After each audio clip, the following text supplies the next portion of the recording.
जी अस्सलाम वालेकुम जी। मेरा नाम साद फ़ारूक ज़ियाई है और मिथ बस्टर्स कहना शुरू कर दिया लोगों ने मुझे कि जो मुख्तलिफ़ तरह के लोग मिथ्स बना लेते हैं हम उनको बस्ट करते हैं।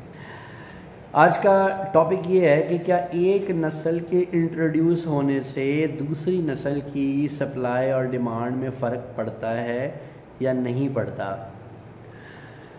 बात को समझने की ज़रूरत है। ये जो हम बर्ड्स जिसकी बात करते हैं ये एग्जॉटिक बर्ड्स हैं और एग्जॉटिक बर्ड्स का मकसद ये होता है कि आप उसमें सबसे पहले इम्पॉर्टेंट चीज़ ये है कि आप देखें कि रीज़न क्या है चीज़ को रखने का। Let's talk about a very basic poultry exotic birds Cochin bantam.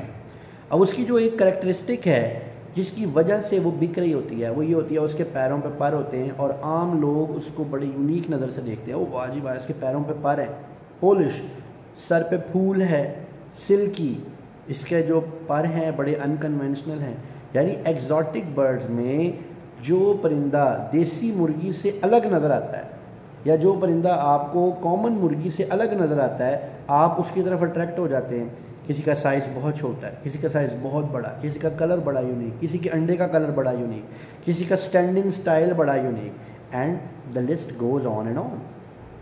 So exotic का मतलब ये है कि लोग उसको क्यों रखना चाहेंगे, लोग उसको एक एस्थेटिक वैल्यू के तौर पर रखना चाहेंगे, अपने घर की अपनी खूबसूरत घर लॉन की कोठियों की जीनत बनाना चाहेंगे। इसमें कुछ ऐसे लोग होते हैं जिसका मकसद ये नहीं होता। मकसद ये होता है कि वो इनकी प्रोडक्शन करें ताकि लोग जो अमीर लोग हैं या जो शौकीन लोग हैं वो उसको ख़रीदें और उनका रोज़गार चल जाए और जो लोग ख़रीद रहे हैं उनके शौक़ की या उनकी एस्थेटिक्स की तस्कीन होती चली जाए। राइट, ये मकसद होता है एग्जॉटिक बर्ड्स को रखने का। चाहे आप तोता रख लें, चाहे घर पे ज़राफ़ा रख लें, चाहे आप मुर्गी रख लें, चाहे आप जो मर्ज़ी रख लें। अब एक नस्ल के आने से दूसरी नस्ल अप जाएगी या डाउन जाएगी या मसला थंबनेल्स बनाने वाले उन दोस्तों का है जिन्होंने इसके अंदर जितनी कैपेसिटी नहीं थी इस काम में जिस कैपेसिटी के ऊपर उन्होंने इसको बिज़नेस के तौर पे लोगों में मुतारफ़ करवाया।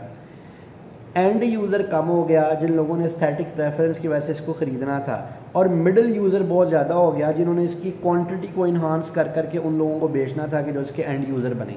एंड यूज़र ने ना तो इसको खाना है ना इसका अंडा बच्चा बेचना है। मैं ऐसे कई लोगों को जानता हूँ मकाओ का सेटअप लगाया हुआ है या क्या कहते हैं घर पे काकाटू मकाओ रखे हैं, ब्रीडिंग बॉक्स ही नहीं लगा रहे। क्यों?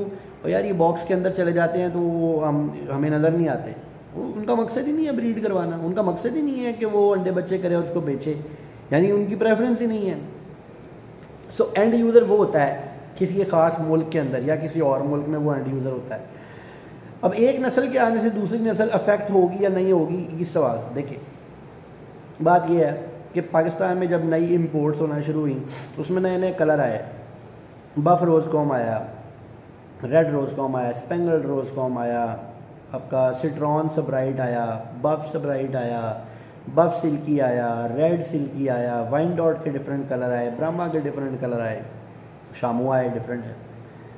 तो क्या ब्राह्मा भी एक टाइम पे आया, लोगों ने इसको बड़ा अप्रिशिएट किया और रखना शुरू किया। उसके बाद ब्राह्मा की गेम ख़त्म हो गई। क्या उसमें शामू रिस्पॉन्सिबल था? सबराइट लोगों ने नहीं रखा, क्या शामू रिस्पॉन्सिबल था? उन्होंने क्या कहते हैं पोर्सलिन कुछ ही नहीं रखे, क्या उसके लिए शामू रिस्पॉन्सिबल था? नहीं भाई नहीं। हर बंदे की एक अपनी एक सोच और एक खुशी होती है कि वो किस तरह का बर्ड रखना चाहता है और वो जैसा बर्ड रखना चाहता है वो रखेगा।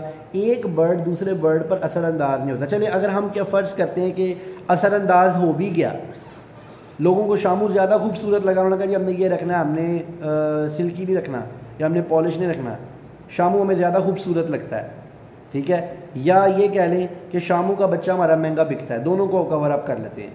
तो क्या शामू दुनिया का आखिरी परिंदा है? क्या उसके बाद कोई और बर्ड ये डिज़र्व नहीं करता कि वो उससे भी ज़्यादा खूबसूरत हो सके?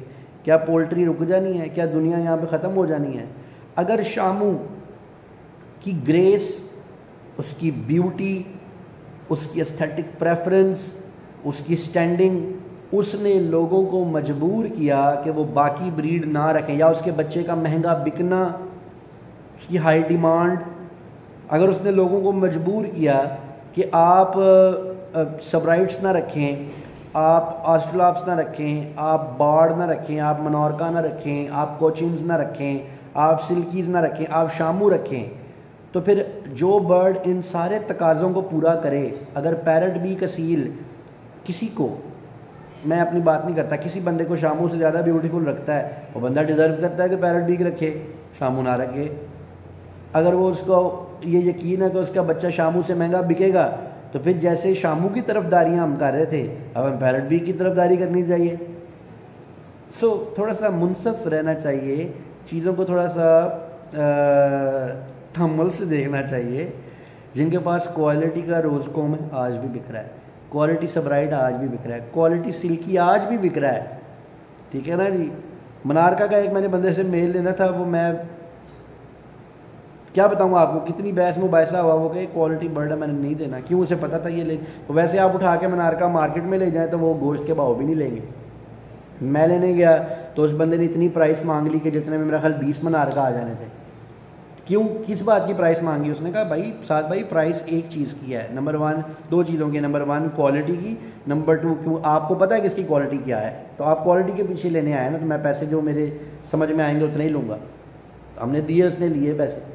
तो मैं कहने का मकसद ये है, अगर आप कहते हैं कि शामू एक एक्स्ट्रा ऑर्डिनरी बर्ड था जिसकी ब्यूटी की वजह से लोगों ने बाकियों को नहीं रखा और इसको रखा, तो अगर इससे भी ज़्यादा ब्यूटीफुल कोई बर्ड है तो फिर आपके ही इस पॉइंट ऑफ व्यू के मुताबिक लोगों को वो रखना चाहिए, ठीक है। अगर आपको इस बात से कोई इख्तलाफ है तो आप ज़रूर कमेंट करें, आप उस पर अच्छी लैंग्वेज में, अगर लॉजिकली इस बात को आप नेगेट कर सकते हैं तो ज़रूर करें, अगर मेरी इस्लाह करें। अगर आपको समझ लगता है कि इसमें कुछ पाकिस्तानी असील को क्या मसला हो, पाकिस्तानी असील आज तक चल रहा है, जो अच्छी क्वालिटी का बर्ड है किसी को देता ही नहीं है, अमरोहे मिल ही नहीं रहे, जो रेज़े हैं असील वो किसी को मिल ही नहीं रहे, अच्छी क्वालिटी के सिंधी पट्ठे हैं बड़ी मुश्किल से मिलते हैं, फिर उनमें आगे कलर्स बड़ी मुश्किल से मिलते हैं। ये एक ब्रीड दूसरी ब्रीड को इन्फ्लुएंस नहीं कर सकती, मेरा नहीं ख्याल। हर किसी ब्रीड का अपना एक शौकीन होगा, उसकी अपनी एक निश, एक डोमेन होगी, लोग उसको ज़रूर ख़रीदेंगे इंशाल्लाह।